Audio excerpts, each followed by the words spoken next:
어느새 시간이 꽤 흘러서 벌써 노을이 보이더군요. 딸아이에게 이제 바다에서 나가야 할 시간이라고 했어요. 그 순간 무슨 일이 일어날지 예감이 좋지 않았어요. 남편 빌과 시어머니 릴리의 짐이 없어진 뒤 엔진 소리를 내며 앞으로 나아가는 배소리가 들렸다. 놀랍게도 빌은 배에 올라나와 내 딸을 바다에 남겨두고 갔다. 야, 너 왜 그래?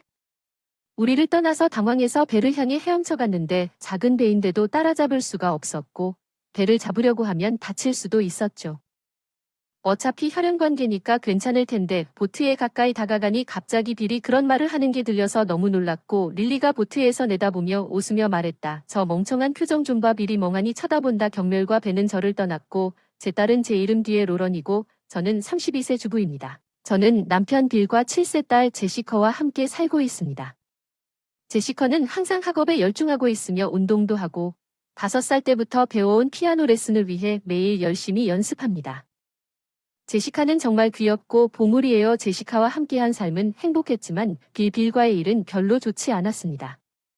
10년쯤 전에 만났어요. 신입사원으로 입사했는데 빌이 2살 선배였어요. 남편이 OJT 트레이너 역할을 맡으면서 친해졌어요. 너무 열심히 일하고 세심하게 대해주셔서 끌렸어요. 직업에 대해 가르쳐주면서 자연스럽게 좋은 인연을 맺게 되었고 2년의 연애 끝에 결혼을 하게 되었어요. 신혼부부 빌이 저를 잘 챙겨주고 제시카 때도 저를 정말 사랑한다는 걸 알았어요. 빌이 그녀를 많이 사랑했기 때문에 그는 그녀가 천사 같다고 말하고 그녀를 사랑했습니다. 제시카가 장래에 결혼하겠다고 말하면 그는 기절하거나 뭔가를 할 것이라고 생각했습니다. 그러나 제시카가 2살쯤 되었을 때 빌의 태도가 갑자기 바뀌었습니다. 그는 나에게 매우 냉담해졌고 우리 딸에 대한 관심을 멈췄습니다.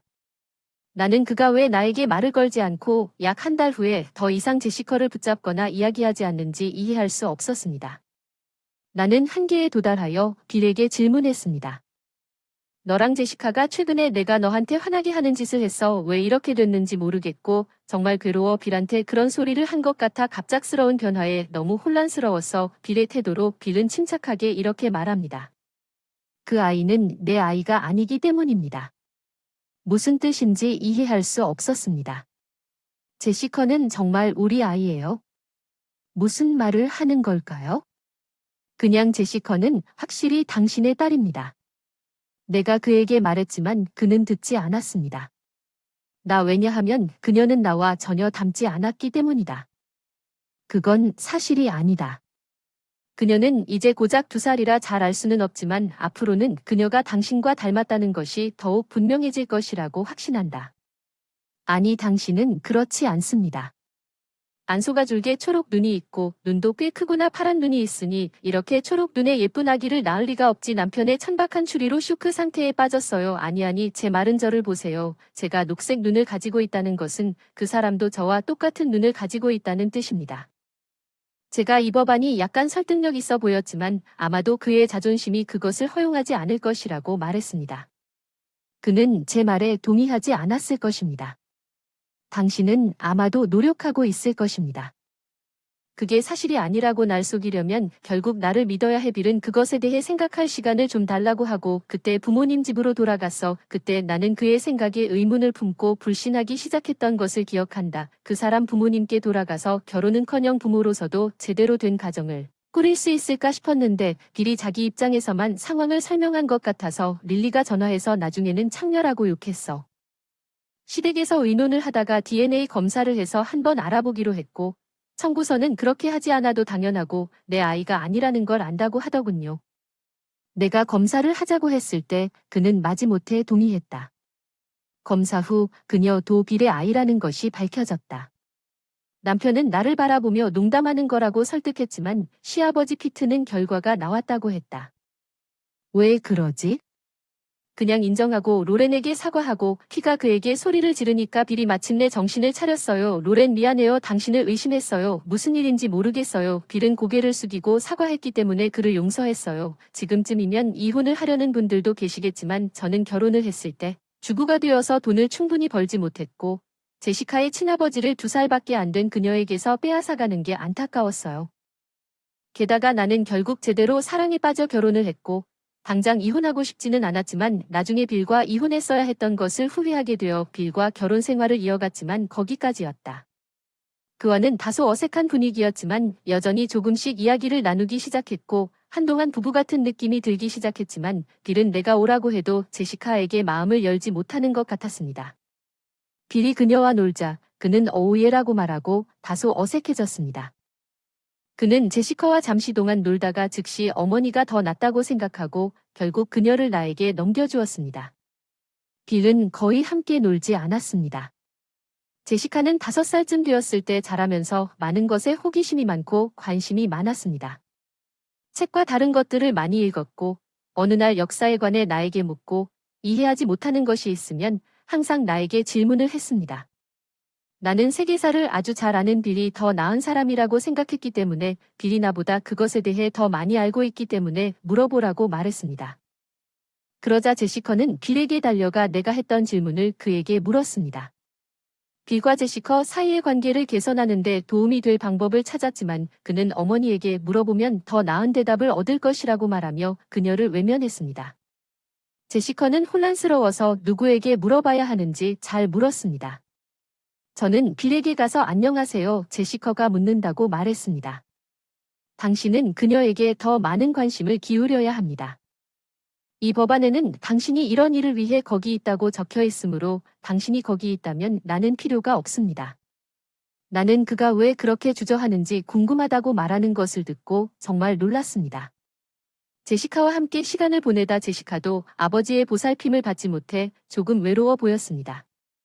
가족을 더 가깝게 만들 방법을 찾으려고 노력했지만 빌은 가족을 위해 시간을 내지 않았습니다. 제시카는 피아노를 열심히 치고 공부도 일부 하고 있습니다.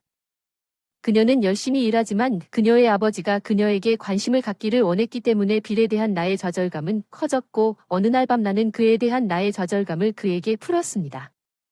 그것만으로도 충분합니다. 왜 제시카를 피하려고 하는 거죠? 그녀는 사이좋게 지내려고 그렇게 열심히 노력하고 있습니다. 그녀의 아버지와 함께 당신은 그녀의 피아노 연주회에 한 번도 오지 않았습니다. 내가 빌에게 화를 냈을 때에도 마치 내가 그에게 그가 원하지 않는 일을 하게 하려는 것 같았고 빌은 단지 내가 허락한다고 말합니다. 걔는 하고 싶은 대로 다 하니까 난 아빠 역할을 다 하는 중이니까 걔가 정말 내 아이라면 어떨까 싶다고 했더니 딸한테 너무 냉정하잖아. 대체 무슨 소리야? DNA 검사를 했는데도 빌은 여전히 납득이 안 간다고 말하고 그냥 방으로 돌아갔다. 도대체 어떻게 빌이 마음을 바꾸게 할 수 있겠나 이런 생각을 하고 있는데 갑자기 빌이 온 가족과 함께 하와이 여행을 가자고 한다. 시댁 식구 포함 5명이서 같이 여행하자고 하더군요. 이 법안이 드디어 딸을 위한 시간을 마련해주고 제시카도 이제 아버지와 함께 행복한 추억을 만들 수 있게 되었다는 소식을 듣고 기뻤습니다. 우리가 그곳에 도착했을 때 빌은 책보트를 예약했고 나와 내 딸을 항구로 데려갔다고 말했습니다. 그 배는 작지만 멋진 보트였고 우리가 보트를 앞으로 밀어넣으면서 나는 앞날을 기대하지 않을 수 없었습니다. 바다 딸아이도 환한 미소로 배를 바라보고 있었습니다. 빌도 보트 운전 면허증이 있어서 근처 무인도로 배를 타고 가기로 했습니다. 시아버지 피트가 뭔가를 사려고 하고 친구를 만나러 가겠다고 했습니다. 하와이에 살고 있어서 이번에는 합류하지 않아서 제시카, 빌릴리와 저는 무인도에 가기로 했습니다. 무인도에 도착했을 때 너무 아름다웠어요. 제시카는 매우 감동했습니다. 빌도 스노클링 장비도 준비했고 처음에는 무인도에 갔습니다. 혼자서 즐겁게 물에 뛰어들고 있었는데 얼마 후 그는 아이커를 초대했고 나도 그와 함께 다이빙하자고 했습니다. 그래서 나는 장비를 착용하고 제시커가 처음으로 다이빙하기 전에 몇 번 했던 것처럼 물에 뛰어들었습니다. 그런 모습을 그녀에게 세심하게 가르쳐주면서 빌이 마침내 좀 더 아버지처럼 되어가는 것이 나에게 매우 기뻤습니다. 제시커도 자신의 아버지가 그녀를 가르치는 것을 좋아하는 것 같았고 곧 익숙해졌습니다.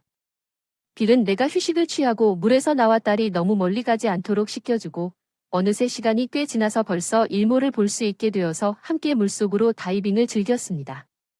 딸에게 이제 바다에서 나올 시간이라고 말했다. 그 순간 앞으로 일어날 모든 일에 대해 좋은 예감이 들지 않았다. 엔진이 굉음을 내며 앞으로 나아가는 보트. 놀랍게도 빌이 보트에 올라타고 나와 내 딸을 바다 옆에 두고 떠났어. 야, 왜 우리를 떠나는 거야? 나는 겁에 질려 보트로 헤엄쳐갔지만 작은 보트였음에도 불구하고 나는 따라잡지도 못하고 배에 손을 뻗으면 다칠 가능성도 있었고 어차피 혈연 관계도 아니니까 배에 가까이 다가가면 괜찮을 것 같다고 갑자기 들었는데 빌이 그렇게 말하고 나는 너무 깜짝 놀랐고 릴리는 배에서 밖을 내다보며 웃으며 말했다. 저 멍청한 얼굴 좀 봐. 빌이 경멸적인 표정으로 나를 쳐다보더니 배는 나와 내 딸을 남겨두고 서둘러 섬으로 돌아가서 달려갔다. 제시카는 겁에 질린 표정을 지었다. 울려는 제시카를 안고 등을 쓰다듬으며 괜찮을 텐데 무인도에 발이 묶이는 건 가망이 없다고 말했다. 다행히 가방에는 휴대용 음식이 들어 있었다. 적어도 하루나 이틀 정도 지속되지만 오래 지속되지는 않을 것입니다. 제시카가 거기 있는 것을 누군가 알아차릴지도 모릅니다. 냉정을 유지할 수 있었습니다. 지금은 몸을 풀자. 우리 둘 다 스노클링에 젖었기 때문에 감기에 걸릴 수도 있습니다.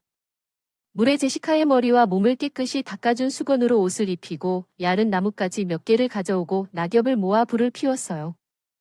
라이터로 불을 피웠더니 점차 낙엽과 나뭇가지에 퍼져서 몸을 따뜻하게 할 수 있었지만 도움이 오지 않으면 어떡하지. 빌이 우리를 떠난 지 약 2시간이 지난 그때의 불안감을 떨칠 수 없었습니다. 작은 배가 우리를 향해 왔어요. 나는 서둘러 일어나 손을 흔들며 살려달라고 몇 번이나 소리쳤습니다.